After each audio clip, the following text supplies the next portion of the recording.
Welcome, everybody. Delighted to see you all. Please, yes, I see some of you have already started to introduce yourselves in the chat, and that's great. Please do so. We always love to see who's there and also how many countries are represented in our global assembly, which is feeling very cozy, actually, as we all call from our homes or offices. So we already know we have friends from Scotland, Cyprus, yeah, the UK, Côte d'Ivoire. Hi, Bunny. Lovely to see you here. Nigeria. Wow. And I know we have friends among us from Colombia, the Philippines, so worldwide. Beautiful. Well, I'm going to share my screen to start us off. This session, so let me find the share button, which seems to have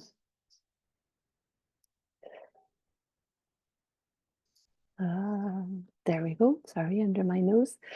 We're going to today's meeting is about lessons learned from the field. As you know, we've been working in CoFSA to see what does this all mean in practice. And indeed, the CoFSA Incubator has been the great opportunity to start learning what CoFSA, what conscious food systems in practice can be. And so today we have the pleasure to be learning from the 4 partners who have been awarded the little grants which we were giving out last year, thanks to the support from the whole foundation, to test the diversity of interventions. And so I'll be giving a brief overview of the incubator as of the conversation starter. And then we will have a conversation where we hear from all of them what they've been learning in the process, what motivated them to start, how they went into this, what response they got from participants, and where they see next steps.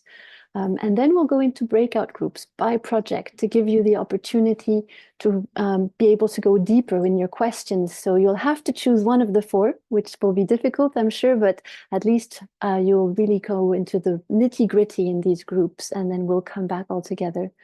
But before we go into this, I'd like to invite Sarah Kiblatin, who's from the Philippines, who is part of the team that implemented the project Ubuntu Kapwa, to guide us into a moment of grounding. And as a brief introduction to the session and also this grounding is, as you know, CoFSA is about reconnecting to nature, reconnecting to each other, reconnecting to our deep selves, to our bodies. And in that reconnection, probably there's also a healing reconnection. And I think that's been coming out also from all the projects. So in that spirit of reconnection, healing, and community, I hand over to you, Sarah, to please, guide us in a moment of grounding. Thank you, Charlotte. Good evening, magandang gabi, mayang gabi from the Philippines. I'm super grateful to be supporting this opening with a session on grounding and also a small ritual. It's just a small exercise for us to make sacred together, make the space sacred. And it's also an invitation to connect with your own tradition, your own wisdom, tradition, your faith or your belief. So there's no requirement to follow a specific form that is required for this activity. So please know that we would love to be very inclusive of your own faith or belief. And we would love to start first with a grounding together. So if you feel in your body, feeling some tension or feeling some restlessness, you're invited to find a position where you feel some form of relaxation or ease. So if you feel that you need to stretch or you need to stand up, you can also do that. You can also do some grounding by standing up, not necessarily sitting down. But the point is to be allowing of the flow of energy in your body with your breath. So try to find a position. So if whether you're sitting down, standing up, or if you're doing a yoga pose or you have a mat and you need to lie down, hopefully you don't end up sleeping, allow your body to rest, allow your body to relax. You can also close your eyes. So if you feel you want to be more present with your breath without the distraction of the screen or the sound outside, allowing your mind to focus, you can close your eyes. You can also keep it open. It's up to you. And as your body adjusts to this space, adjusts to the idea of being focused and aware of your breath, observe that this breath is going inward through your nose, through your lungs, spreading all over your body, this breath of life.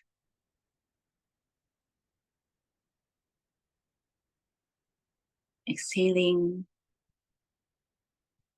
releasing,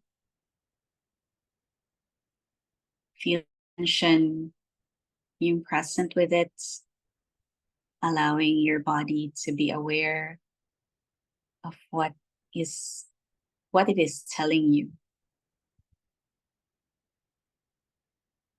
Just allow, breathe, let go. And as you feel more at ease and comfortable with your breath and your body is relaxed, inviting you to imagine that we are part of a circle together.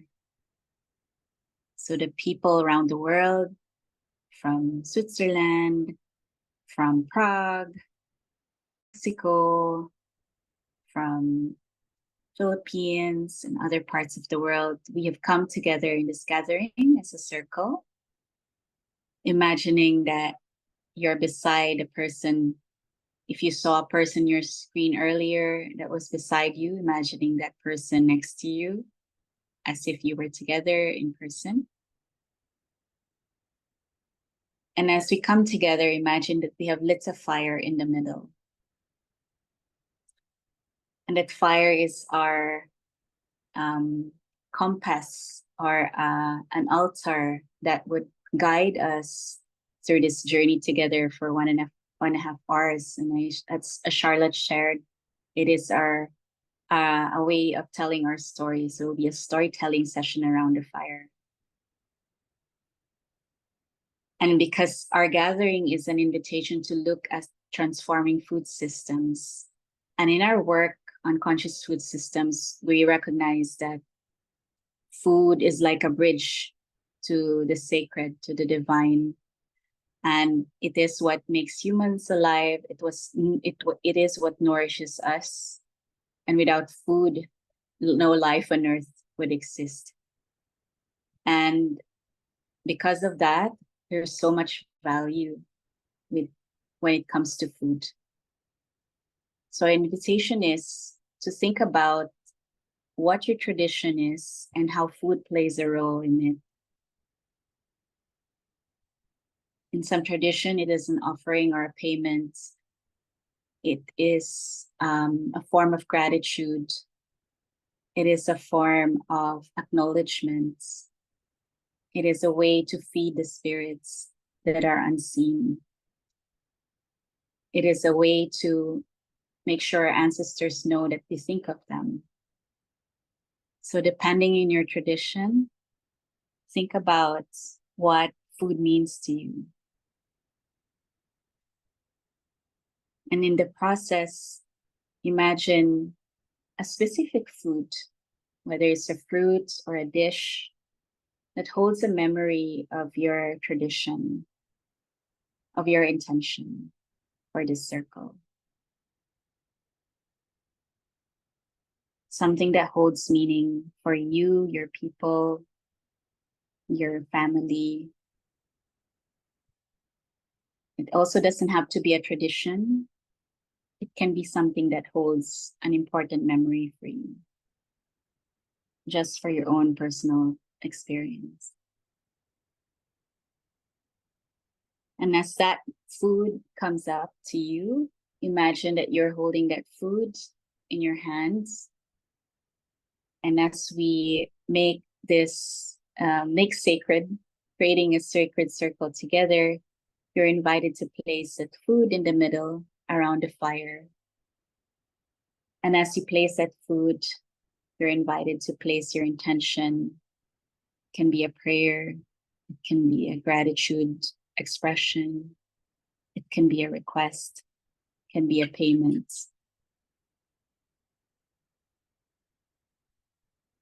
And take your time to do that.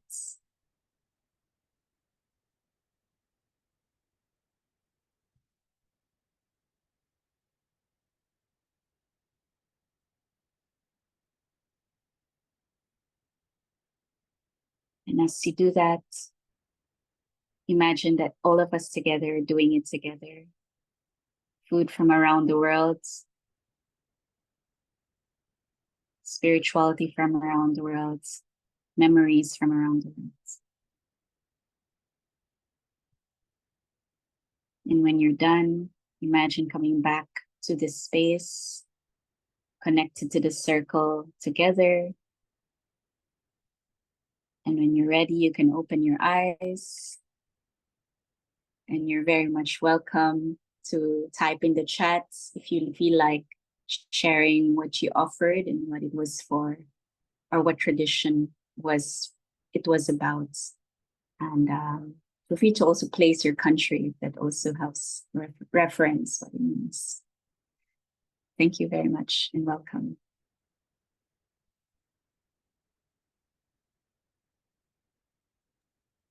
Thank you very much, Sarah. Beautiful. I feel nourished in many ways. And as I just wrote in the chat, doing this kind of exercise with all of you, I was really nourished by the connection between us and the lands that we all sit in and hold in our hearts. Thank you. Beautiful. Well, I'm now going to take us through a little overview of this incubator journey. So now I know where to share my screen. Let's do that. So the incubator is a process that we started last year, or in 2023. And it started with a call for proposals. Now, a big part of the rationale behind this initiative was to create a space for collective experimentation and learning that can inspire the scaling up of successful experiences. And so this webinar is also here about, inspiring and sharing ideas for scale up.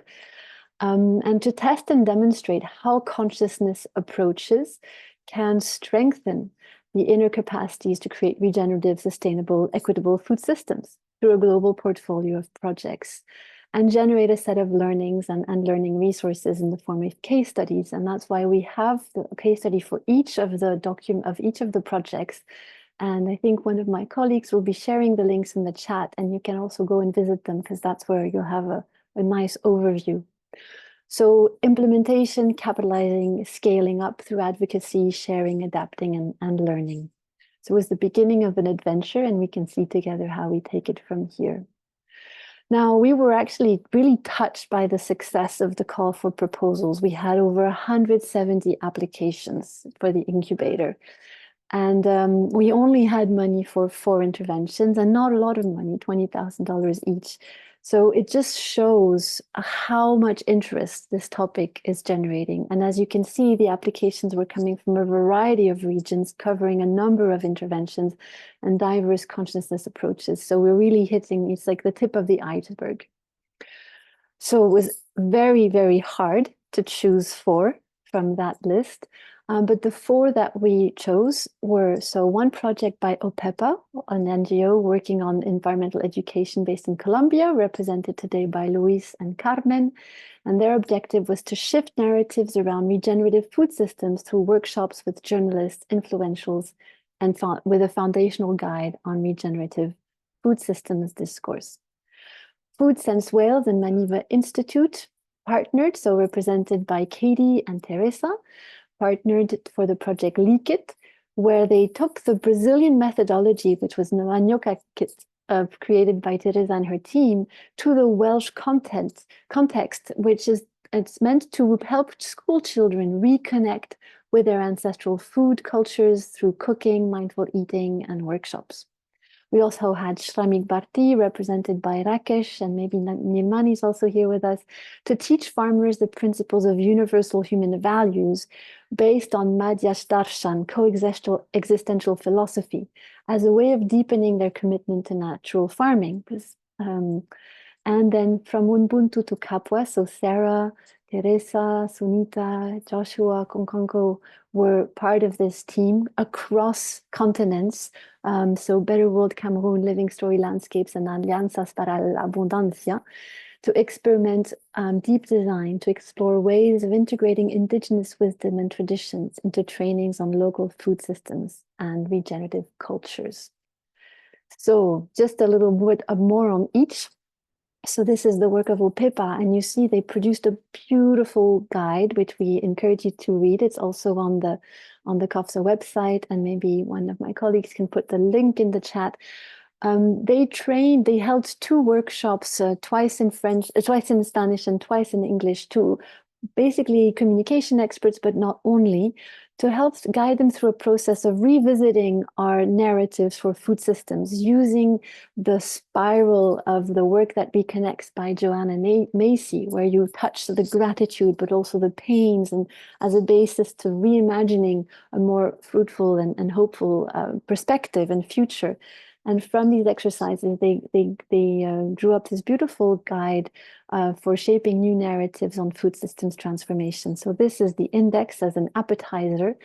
And just to say, central to the theme, I meant to show another slide, which is not there, but there's the invitation to go for the concept of food systems to ecologies of food, where it's all about the relationships between the different elements, human beings, living beings, human and non-human, that make up our food systems, and to shift from a notion of scarcity to abundance and seeing food not as a resource, but as a gift. So quite a mindset and heart set shift. So for Katie and Teresa, I created this beautiful experience. And for that, I'm actually going to play this little video, but I'm going to play it in YouTube. Sorry, I realize I have to stop sharing so that I can share my YouTube page. And the video speaks for itself, what the experience was like for all the children who participated in this experience. Can you hear the sound? When you Can share, you hear the sound? you need to click share with the sound. Yeah, sorry, I was just realizing that so I'm going to stop sharing. Apologies for this little technical hiccup.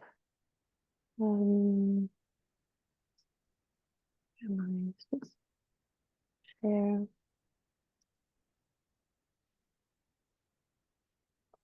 There we go. It's better. YouTube tends to, they've updated a bit their system. There we go. Well, Cardiff and Vale diet.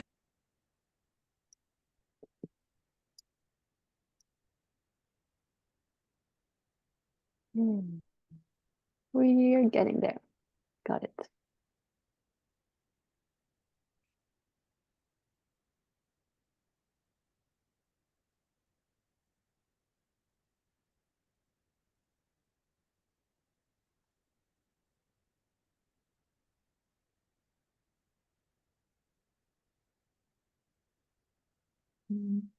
I can share. I have it here. Is it not working? No. Oh, I'm very sorry. Yeah, please go ahead, Noemi. I don't know why I have my screen sharing is paused. Don't know why.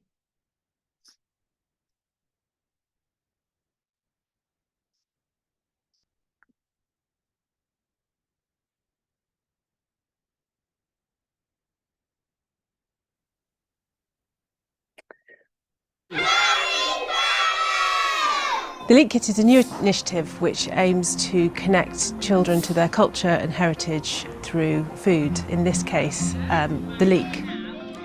And the idea of the Leak Kit really that it really allows children to kind of celebrate and connect with the leek in a way in which they may not have thought about connecting with food in the past.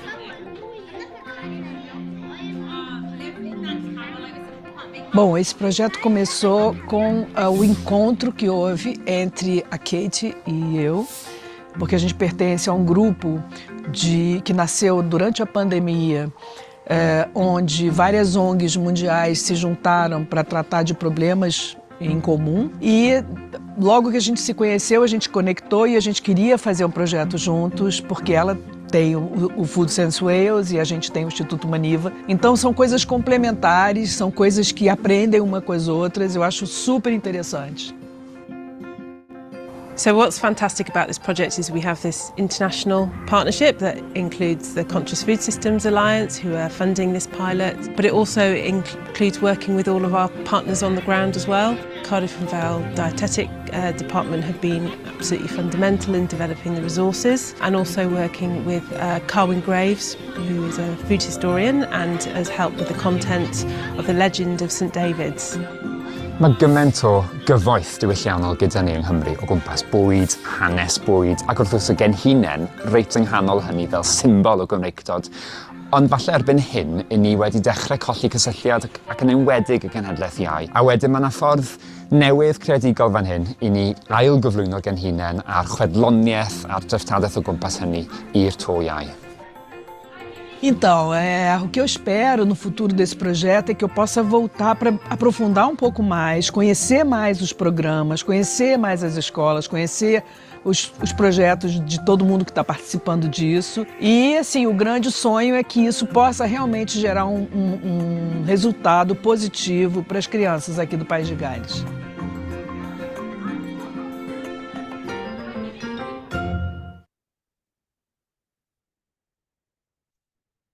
Thank you very much. Thank you. So let me now go back to my presentation. These are all teasers, as you can see. And yes, I think, Liam, you're right. The children are super important to change our societies, and at the heart of our societies also are farmers. And so Shramik Bharti is a very inspiring organization working in India, in Uttar Pradesh, and they've been introducing natural farming to many farmers and finding that to sustain their engagement in natural farming, it was also important to look at the core values at the heart of it. So they held workshops with about 200 farmers, a series of 4 workshops of 5 days each around these values, and then with 2-day follow-up workshops in the communities. And you can see in these word clouds how the way their goals of life was defined before and after the workshops. Their relationship to happiness, what makes you happy, was also changing. For example, the focus was initially more on wealth and physical aspects and money, and then it was shifting more to relationships and nature. And then around behavior with others, there was a dominance around competition, suspicion, disbelief, going into respect and helping each other. So powerful seed that was sown in many villages through this project. And finally, a very inspiring collaboration between 3 organizations from Colombia to Cameroon and the Philippines, a South-South collaboration to learn from their respective traditional wisdoms and see how can this be, their knowledge, the rituals, the wisdom be reintegrated on the work on food systems at local level. And with this also vision of, South, North collaboration, in the sense of their experience is now enabled to inspire many of us wherever we work. And they've produced this beautiful guide that bring back to the fore some of the practices that can be celebrated and used, like hosting ritual and ceremony, holding festivities, and with the importance of dance and music. Also narrative sharing and weaving, and valuing traditional knowledge and the biocultural heritage. So these are just appetizers, but as you see, this is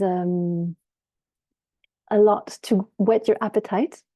And I'm sure you want to find out more, which is now where we're going to go into a conversation. I'm going to ask Noemi if you can please pin our various speakers, because I'm going to ask them a few questions. So we have Rakesh, Katie and Teresa, Margarita and Sarah, Luis and Carmen. Beautiful. And I see Rakesh is already with us. So first of all, for all of you, the first question I'm holding is, how did your idea for the intervention come? Why did you want to implement this? And what was the response from participants? What kind of impact do you think you had on them? Rakesh, you would like to say a few words about your experience with Uttar Pradesh on that? Yeah, of course. We have been working with the small and marginal farmers in Uttar Pradesh for more than 25 years. And in last 8-9 years, we were promoting natural farming with them. In that, we found that farmers are interested to shift to natural farming, but there are so many forces around, the market forces and other technology promoting institutions, giving them many market-oriented suggestions and technologies and opportunities which they are adopting. And the soil health is decreasing, water is deteriorating, the food that they produce is not safe for human and animal consumption. So we started discussing this issue with farmers and convinced them to shift. Many farmers adopted this practice, tried this. Some strongly became hardcore practitioners, and some were trying it for one crop and leaving in other crop, or trying in a small piece of land and not converting their full farm into natural farming practices. So all this became very important for us. And we thought of introducing universal human values, a coexistential philosophy with them. We started discussing this in small groups, and tested that they are becoming a little bit interested, and we should go for systematic workshops. And we were lucky that we got this UNDP CoFSA support, which enabled us to conduct systematic workshops for the farmers. So this was the story. Yeah. And do you feel, in shortly, do you feel they were responsive? Were they interested? It's not easy to mobilize farmers for 5 days. Yeah, it's not easy, but we mobilized farmers from the locations we were already working for some time. So we were familiar with them, they knew us, so they came for the workshops. Oh, no, thank you. And I like very much in your project how you went back to the communities. And already yesterday we were talking about how you would like to continue this work, and we'll come back to that shortly.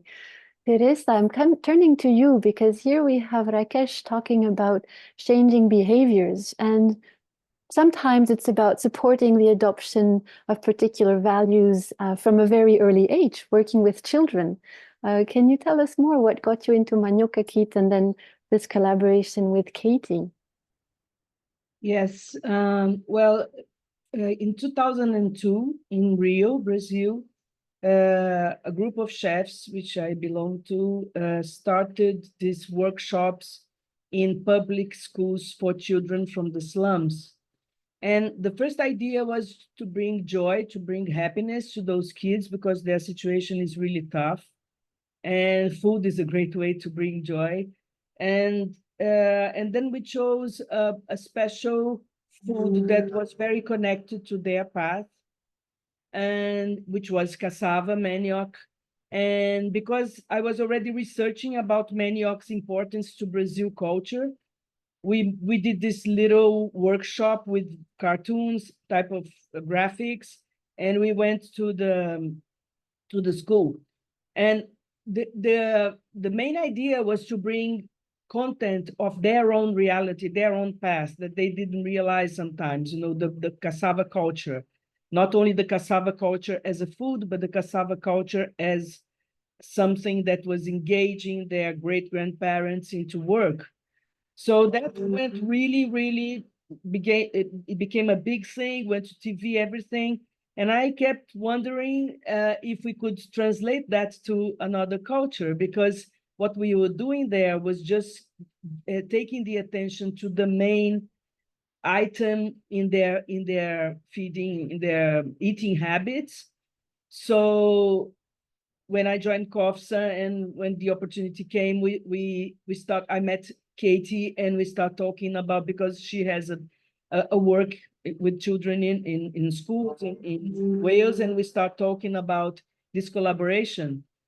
And I think that was it, and after 10 years of doing that in Brazil, I had a few doubts, and I had a few certainties of what worked and what didn't work, but it was very, very important to experiment that in a different culture. Beautiful, thank you. And I think, well, the video speaks 1,000 words, in the sense I was going to ask, how did the children receive it? But I think we also all saw the smiling faces and so on. And yes, I'll come back to you, Katie, later in our second round to see, how this was all received in Wales and how you see it going from here. Thank you, Teresa. And you mentioned joy, Teresa, and the reconnection to local cultures. And I think that was also very much at the center of the work of Ubuntu Kapwa. So we have here two of this multi-country team, Margarita and Sarah. Who would, of the two of you, who wants to start in sharing, how did this idea come to you, and how does this unfold, and how do you feel it went for you? Hi, everyone. Hi, Charlotte. Thanks for the question. I also want to acknowledge that we have our partners from Cameroon who couldn't join because of their internet challenge and to take care of a baby. And also Kian, who is also from Genoa, who's been a big support for us, was also in the room. So really want to acknowledge that first. Yeah, so first we are, how we came together. We have long been practitioners of regenerative design, eco-village design and development as part of the Global Eco-Village Network and Gaia Education.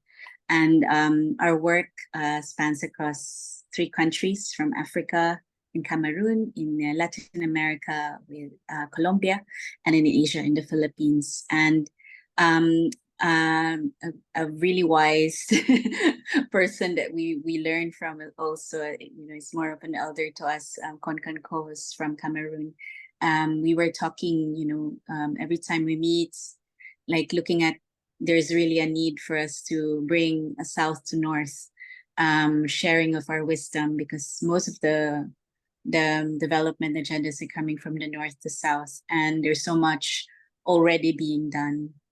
And with Margarita also, we've been trying to really, we've worked together also with Konkan Co. We've worked for like eco-village development at the climate conferences representing eco-village development programs in various regions in part of Gen. And we always felt like there's already a lot being done, but the main often the growing how do you say, the trend generation and regenerative design development, sometimes we wonder that there's already a lot of wisdom being done that's regenerative, and so it's not really a new thing. And then we also recognize that a lot of the most of the work already being done are deeply rooted to the wisdom traditions of the land, and that we wanted to make that visible. And often it's not well documented as part of a change model. It's often cited just as a ritual at the start, and or just an exhibition, you know, an artifact in a museum. But for us, it's really embodied and integrated in our change models. So we wanted to use this journey from Ubuntu. So as I think everyone is so familiar with Ubuntu, I am because you are, and it's spread around Africa in many terms. In Cameroon, it's the spirit of Nadifor. And then Colombia also works with the spirit of Ubuntu with their Afro-Colombian traditions. And then in the Philippines, we work with Kapwa, the shared inner self. And so we looked at the deep design approach to regeneration in this work together. So that's how it came together. Beautiful. And Margarita, did you want to add anything to what Sarah just shared? Well, maybe just to add that this is a dream of overcoming challenges. No, also that working in many countries in the South, especially, it's very difficult in terms of connection and really this dream of, yes, we can do it, and we can do it in a meaningful and powerful and needed as subject as food conscious was very, very powerful. So I think it brought lots of energy and interest also from our wisdom keepers and from ourselves.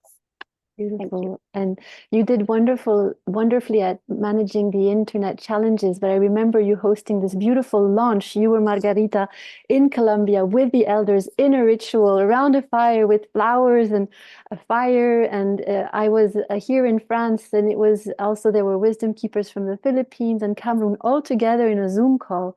And we could really feel the vibration of this cross-tradition exchange. It was very moving. And so thank you. Luis and Carmen, I think behind all of these stories, we have certain underlying narratives that are being unveiled or also maybe written and created.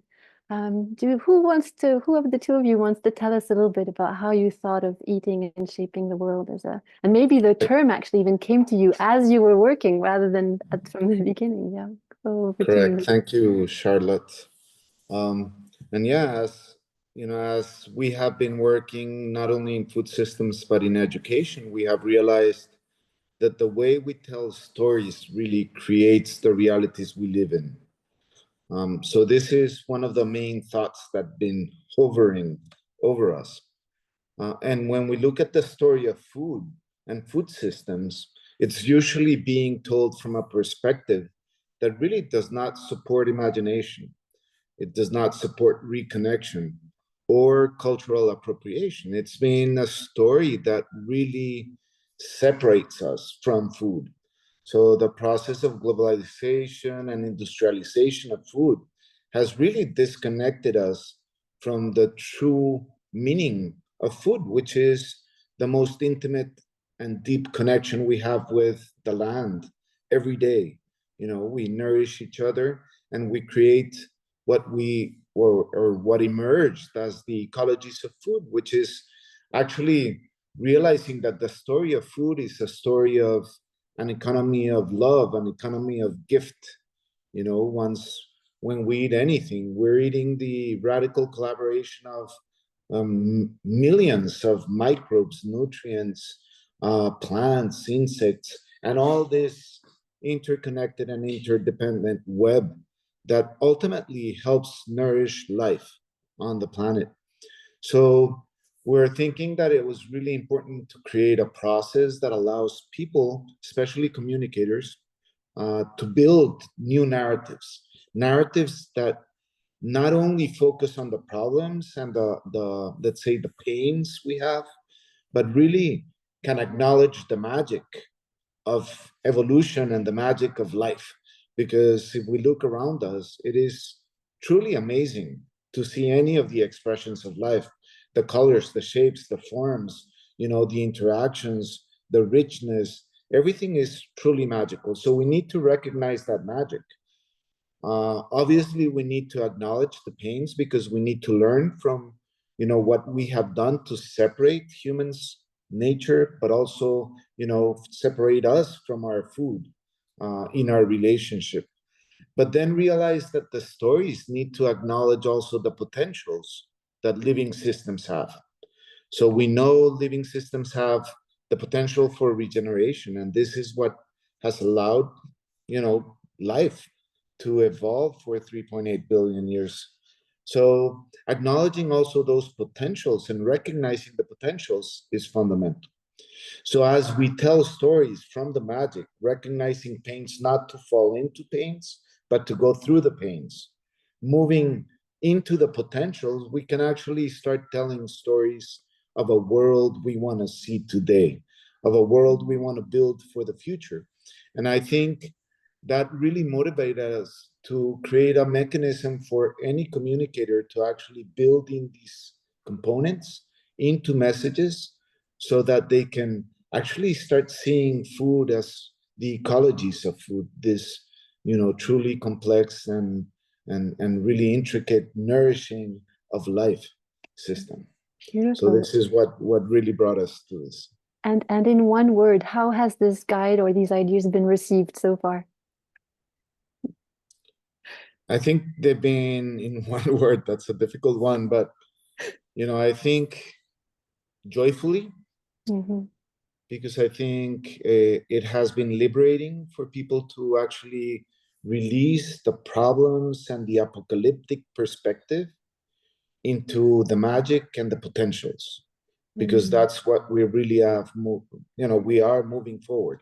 Yeah. So I think joyfully and, you know, surprisingly, because reconnecting to food is kind of, you know, meeting your long lost love once again after a long break. Especially chocolate in my case.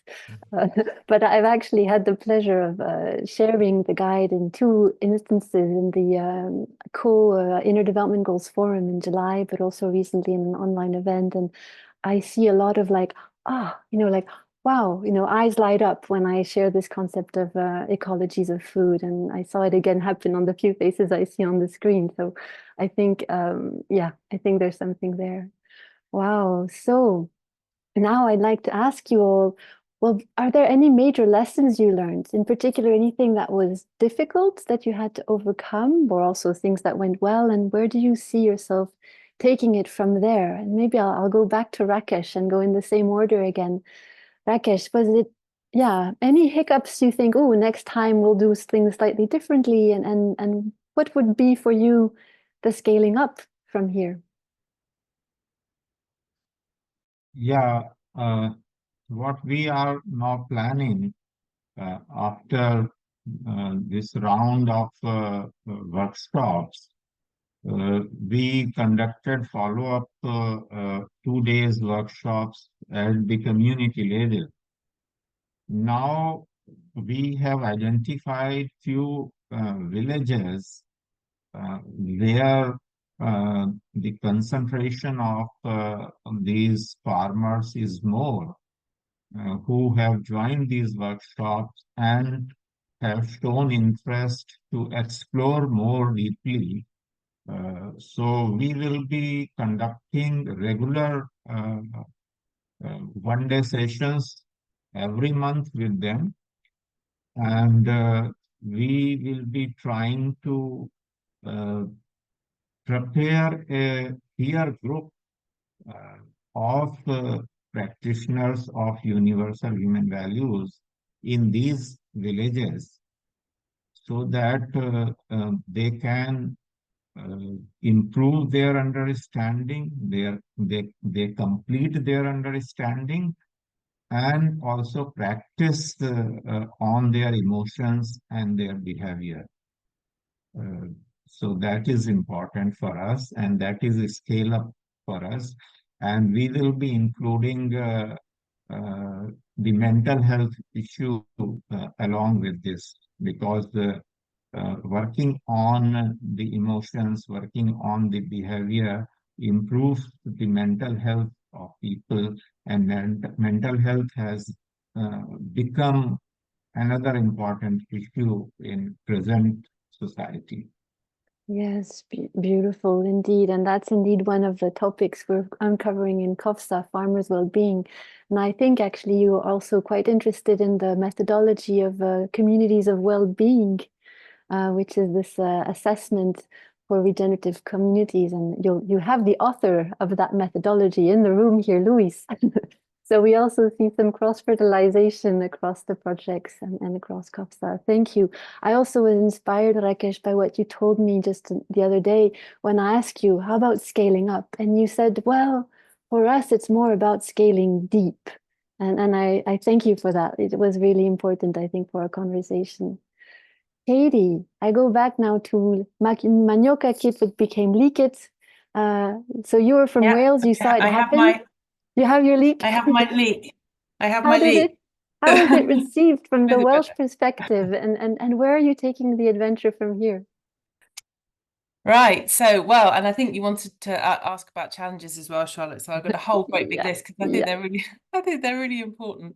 And that, you know, I think you can see how it was received from the video. And there's a number of really important things in what Teresa and I and our teams achieved in working on this project. And I think it was about we were able to look at the policy context at the same time as looking at the consciousness approaches of what we were doing. So the setting that Brazil has in terms of the fact that it provides a free school meal for all of its children in Brazil, and the links with local agroecological family farms was really important because Wales had just made a commitment to start having a free school meal for every child and looking at increasing local supply. So the lessons that we took from Brazil were around policy, as well as Teresa's body of work in terms of developing the approach of the Tapio kit to the leak kit. You will have seen from the video that video was produced in 3 languages, Welsh, English, and Portuguese. And of course, we had to work not only in different time zones in a short period of time to deliver this work, but we were also working across 3 different languages as well. So that was really challenging. And another aspect was the resources. You know, the resource that we had, both in terms of people, time, and in terms of finance, was quite limited. So that was a big challenge as well. But we were able to draw on some of the resources, and I was able to make efficiencies through our team and some of the work that we were doing to be able to put some additional resource into the work. And I think challenges going forward is one of the things that we really identified and that actually we were really careful to do during the project. Was Teresa was absolutely instrumental in terms of delivering the work to the children. But to enable Teresa to do that well, we needed to immerse Teresa in the Welsh culture. So some of what you haven't seen in the video is the work that we did to go and visit St David's and to see St David's Cathedral, to go and visit some of the sacred places on the pilgrimage around St David's. So that work was really really important. And actually what we realized was that the time that's needed to invest in people to deliver this work on the ground is really key. And that's something that requires investment, but also requires enough time to do it. So time was, I think, a big feature for us. And I know Teresa felt passionately that she would have loved to have spent longer in Wales and to have come back again. So I think those are the main things that I would reflect on. Thank you very much, Katie. And I think, you know, the project is, I think it's great how you paid attention to communication, this video, but also press release and going to speak. I think you brought Teresa to speak to some local politicians, right? Yeah, fantastic. So thinking ahead of creating an enabling environment for picking this up. And we know it's a lot of people are interested that we meet across Europe, and maybe I'm sure on this call you'll be triggering a lot of interest. Teresa, yes, if you want to add very briefly, that would be great. Yeah, very briefly. And Brazilian government now is interested in making a collaboration with Welsh government about this wow. policy. So I'm talking to the ministry here, and they are starting to, and I'm going to pass it to Katie so we can join those two countries. That's very powerful for some. I've been working in the UN for a long time, but to have two grassroots organizations triggering that kind of national level collaboration is very inspiring. And I love also that it's taking lessons from Brazil to the north, and thank you for that. I think Sarah and Margarita, some of the challenges that Katie mentioned might be resonating also with you. So how was it for you? And also, there's already quite a lot of potential, it seems, for sharing your experience quite broadly globally. Would love to hear about that. Yeah, Margarita, go ahead. Yeah, Margarita, go ahead.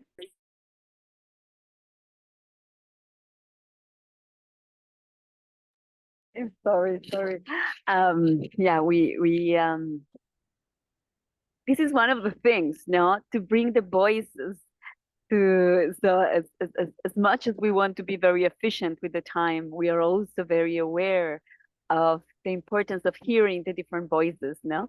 So we could mention, as our friends from the Leakage Project mentioned, no, the finances, the time that is part of it, and also we embrace the complexity of having the admin work in Cameroon. So it's also part of the experience and also part of the exercise to understand these complexities. And in those terms, I think we wouldn't do it differently, no, because we want to embrace that, we want to highlight that, and we want to work towards supporting to overcome those challenges. No, so we have that. We have, for example, translation. Translation is takes time, but also it's so beautiful to know that we still have many languages. So it's a challenge, but at the same time, it's showing us that we are still diverse. And one of the things that we highlight in our project was how the languages also telling how the world exists and how the food is produced and how seeds are named in different ways, as Luis was mentioning, is so important. So somehow the challenges are also the findings and the perils of this process, no? And for us, that's part of it. And the challenge sometimes is kind of saying, okay, we can't do much this time. Let's think in a next step. No, we're kind of piloting. And so now the challenge is, for me, is kind of control the excitement of doing more. And now the challenge is to find new sources of support and inspire more people and continue the work we are doing. So please, Sarah, compliment. Yeah, thanks, Margarita. We also one thing that we also saw, like, because we were working across the world, we try to maximize the virtual tools, like having online Zoom ceremonies and all these things. That was one way to innovate.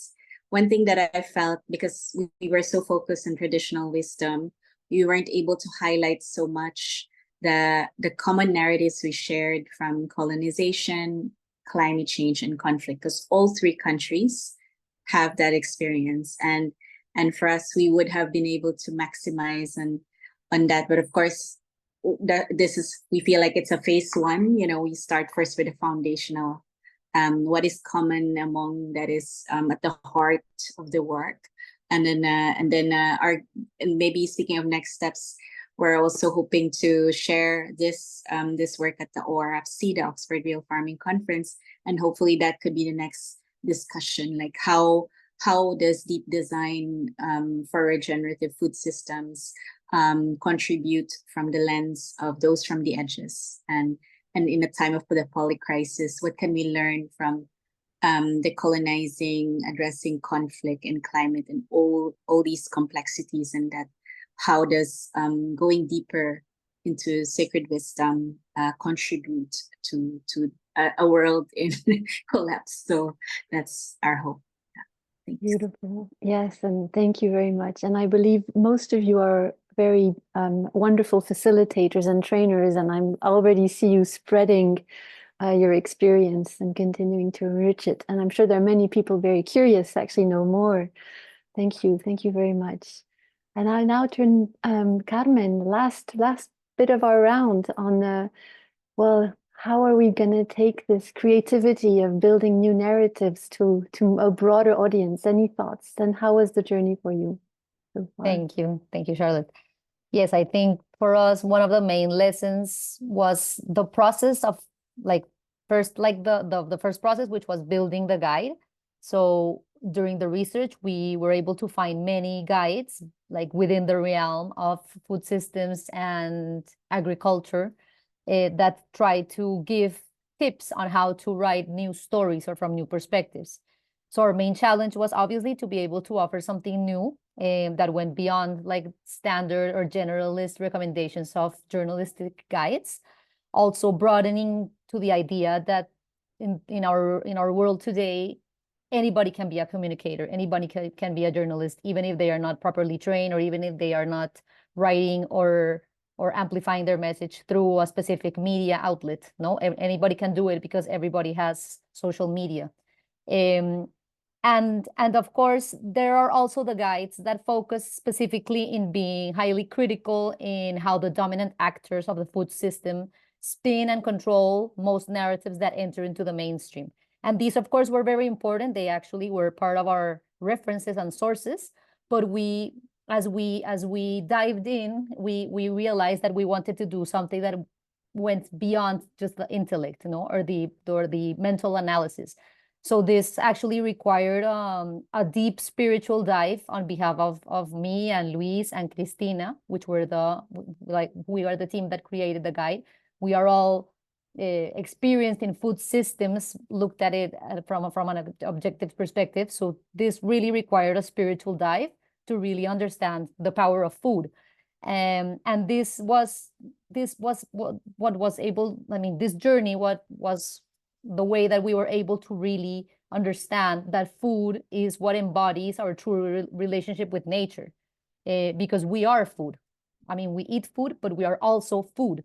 So that is the easiest way to realize that humans and nature, that narrative of separation, which is the core of the general narrative of today's world, isn't true. It's not even that it's a different narrative, it's that it really isn't true. Like, it really doesn't make sense because we are also food. So humans and nature humans are part of nature.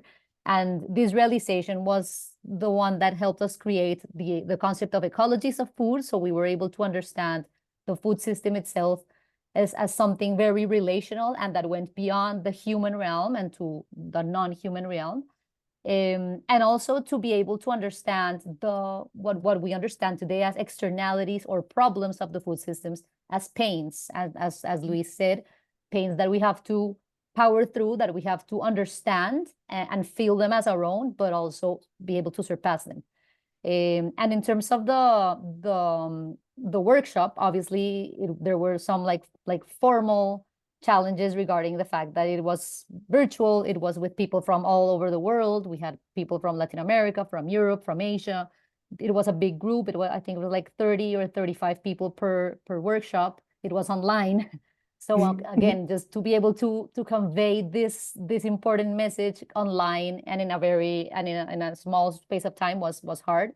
But I think we were able to do it. Obviously, it's still a work in progress. But I think that there is a very important space and potential to scale deeply, as Rakesh said. I love that phrase that you just mentioned. And to be able to understand this guide as a tool that not only works for in the communication realm, but also in education and also in policy making. And our next really short-term steps is that we are going to be participating in the Oxford Farming Conference in January, and we will be delivering a workshop there for the agroecology comms network. So that's going to be exciting and a new and a very challenging task, because obviously we know that very, very high level journalists and communicators are attending. So yeah, that's our next challenge, and this will require that we reiterate and fine tune and probably reorganize the workshop itself. And we are also continuously looking into more funding to be able to expand the capacity of training other people that can continue to pass the torch and adapt the workshop, which has that ability that is very adaptable to teach it to even children. As you said, children are, I agree, one of the main actors of the world today. So definitely there are many spaces that the guide can be shared. Into. Beautiful. Thank you so much. And indeed, that's why I see it as a bit of an underpinning support to all the work. And I just like to bounce back on, what you said about the spiritual journey you had to go through to produce and share this guide. And I think that would probably resonate with everybody in this room here. Because what I've witnessed from supporting each of you or following your journey was that you were really embodying what you were bringing to the fore. And having participated in two of your online workshops, I can really confirm, despite the Zoom, because it was carried by people who embody the content, it worked. I mean, I was really touched by the experiences, and I think that's a key learning for me from this incubator. It's not about words, it's not about techniques, it's not about ticking the box. It's about ourselves incarnating, a genuine experience of connection at subtle levels. And thank you for highlighting all the operational difficulties we also had, and for bearing with us, because we had quite a few. And I'd also like to salute Alice Gervoise, who was in the CoFSA team making it all possible. I can imagine the room must be buzzing with questions. And so what I suggest, we're all going to go into Zoom rooms. So for everybody in the room, and if we can unpin our speakers so I get to see the whole group, you're going to see pop up on your screen the names of each project. And the difficult thing is you have to choose one. And you will go to that room, and there we'll have the opportunity for some questions and answers with each project. We'll go there for 15 minutes, and then we come back in plenary. And we'll see how the harvest comes. And as you can see, this is just an opportunity to meet all of each other, to continue the conversation. So Noemi's gonna do her breakout room magic. And we will go into breakout rooms. Can everybody see the room? You just need to click in the room you want to join, and it will automatically bring you there. I personally don't see the rooms showing up on my screen, so I'm not sure where. Our co-host, so okay, that's why. yeah, people are joining. And if you cannot, please tell me and I will bring you there. Okay, great. So I'm gonna got it. That's me. Yeah, I don't see where to pin the room. Yeah, me too, Noemi. It's because you're all co-hosts. If you pick breakout room, click on the little 4 squares at the bottom, and you will see the 4 rooms, and you can choose your project. Is that okay? Yeah, I can bring you there. And please, if you cannot, tell me and I try to. Okay. Teresa will put you there.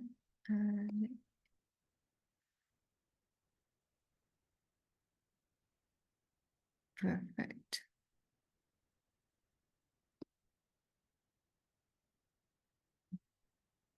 Melinda, do you need help?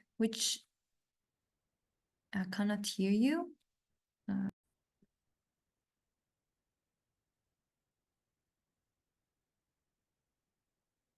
Hello.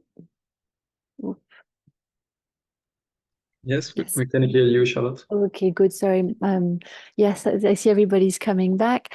Yes, sorry. In our group, Sarah, you were interrupted, but maybe Rakesh can answer the answer your question in the chat. And similarly for other groups, if you were interrupted in the middle of your conversation, you can continue it in the chat.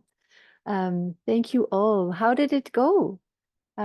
Luis, any highlights from your room? What came up? I think the conversation was really rich in terms of exploring the ecologies of food and where it came from, and also how Joanna Macy's spiral interacted with the whole process.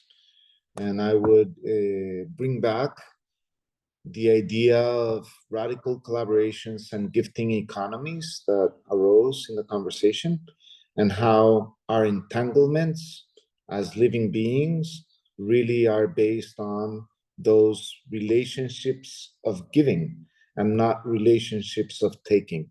And I think that's the essential definition of the abundance and gifting economies of love. Wow, beautiful. Thank you. Katie and Teresa, what came out from your room? What were the major questions or ideas?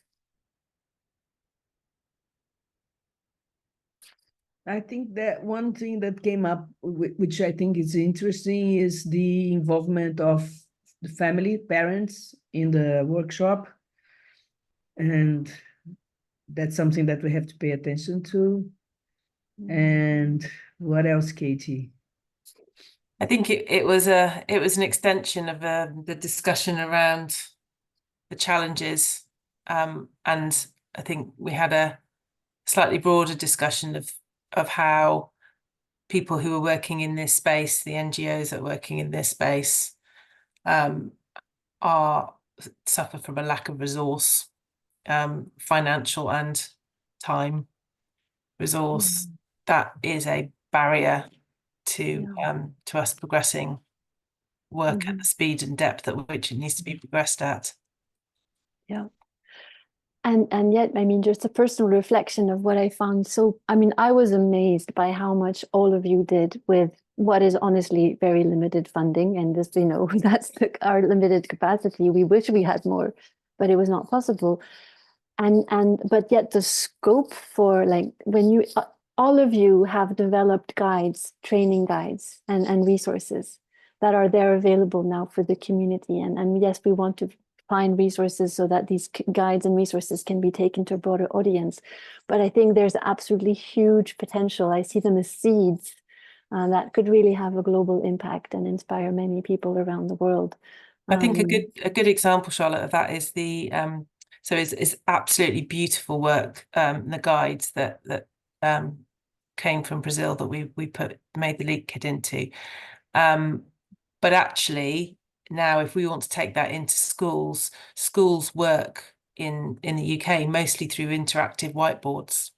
So actually what we need to do is digitalize everything that we've created to really be able to get the spread in the schools. If we're just looking at a Wales case, so that in alone is something which is obviously got a time and resource cost associated with it, but then once you get that right, the potential to spread that is huge. Yeah, exactly. So we have to be smart about it as well. Thank you, Sarah and Teresa. Or if it's okay, actually, Rakesh, I come to you first. What was the highlight in our room? And then I go to Margarita and Sarah. What is the question from me? In our room, what was the main topic we talked about, the main question? Okay. Main question was around resistance of farmers to shift to natural farming, regenerative farming. And the other question was around consistent funding for these kind of initiatives. So that we discussed. Yeah, and it was really inspiring to hear you, Rakesh, describe how you really started by helping families think of their own needs and how they needed healthy, diverse, nutritious foods and convert to natural farming, starting with their kitchen garden. And then when they saw the values of that, they started expanding it to their broader crops and seeing a beautiful change. And Margarita and Sarah, what came out from your room? Thank you. Well, it was very, very nice to see the interest of other countries from, well, in this case, from Africa, to see how they could be part of the process and bring it to their countries. So it's a lot about scaling up, but in terms of going deeper, no, as you mentioned, scaling down in depth, but also multiplying our experience and the process in other countries, which is part of our aim, no? All this work really works because we are a network, because the power of network supports us to find the information, to support us to apply for projects. So that was a big part of it, and a lot of interest of the Better Work Cameroon work towards creating opportunities, especially for young people, so they don't go from their lands, but they stay. And that's related to food, to the traditional wisdom, and to the opportunities of an economy of love, reciprocity, well-being of the farmers there as well. So that's a big part of it. And that also brought us to another question that, in fact, we have as a group to the CoFSA, and is how we take advantage of the spaces such as the COP16 that we are going to have in Colombia about biodiversity, and this amazing work that we are doing with CoFSA that you have been doing in the UNDP arena, how we take advantage of these spaces where we are going to have people from governments and different places to really find support, you know, also to make advocacy for it, but to find support to scale up this, or more than scale up, to spread it. Wonderful. Yeah, Thank you. And actually, that's, you know, one of the things, the tools Noemi has been working on, and Luz and the team, is a social media kit and communications resources you can use to speak about CoFSA in these events. We also have to find a way of, when there's big events like this, how can we help you all connect? You know, is anybody going to Rome next week for the World Rural Forum, and who's going to COP? When we haven't gotten all that yet sorted, but right, you are all CoFSA. So you will please all be the voices of CoFSA where you go. Yes, and I'm very, very sorry, Patrick. The time is, we only have 1 minute. If you can share your contribution. My comment is, don't just do the documents, but give people an experience of being together, of connecting, because it goes beyond words, and that's how this all gets started. Beautiful. And please help us find resources to do this, especially outside Europe and the US, because we want to take these in-person encounters outside those continents, but we just need to find the resources to do that. And yes, you're so right. Thank you very much. I'm going to hand over to Sarah, who beautifully opened and is now going to help us close this beautiful space. Thank you all for your attentive listening, your ideas, your creativity, your trust, and yeah, looking forward to what we can create by connecting. Sarah, over to you. And if I may say, Charlotte, a big applause to all these amazing project teams. No, thank you, Sarah. Thank you, Charlotte. Thank you, everyone. It was such a very meaningful way of communing with food together. And to close, I'd like to invite you to come gather in the circle again.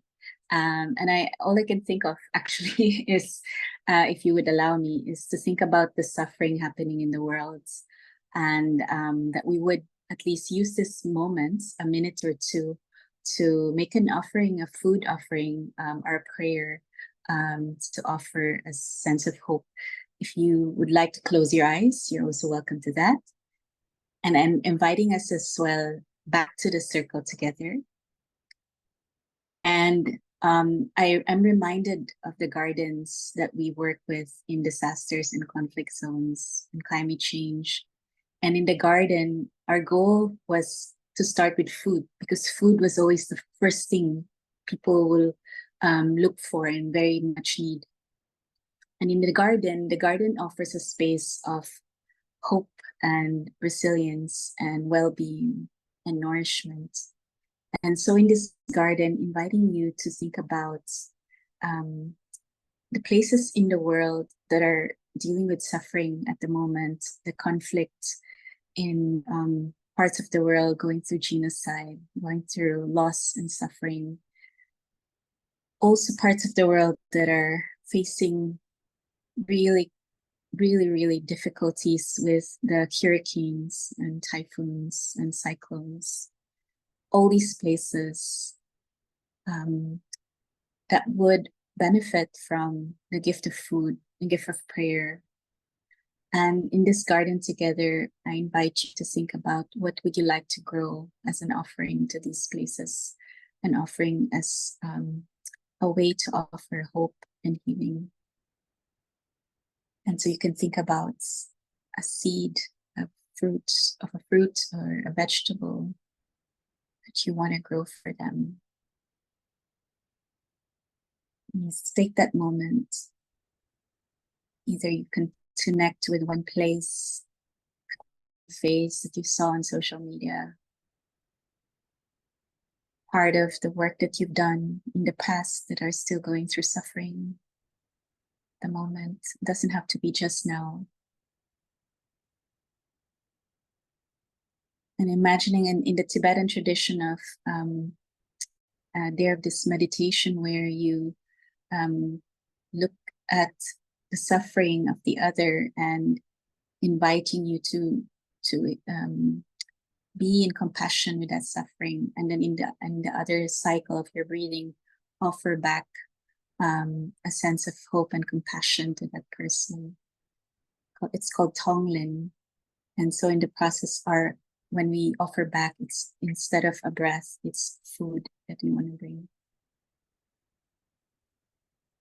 And as you feel that offering has been received, or at least whether it is received by the person or by the sacred, that you want to facilitate that gift to that person,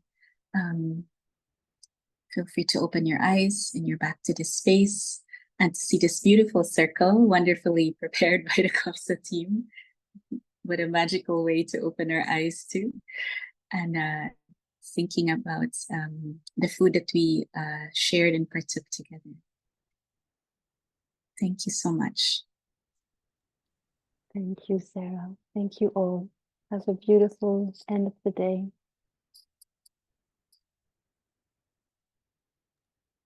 Thank you. you. Bye. Yeah. Thank you. Thank you. Bye. Thank you.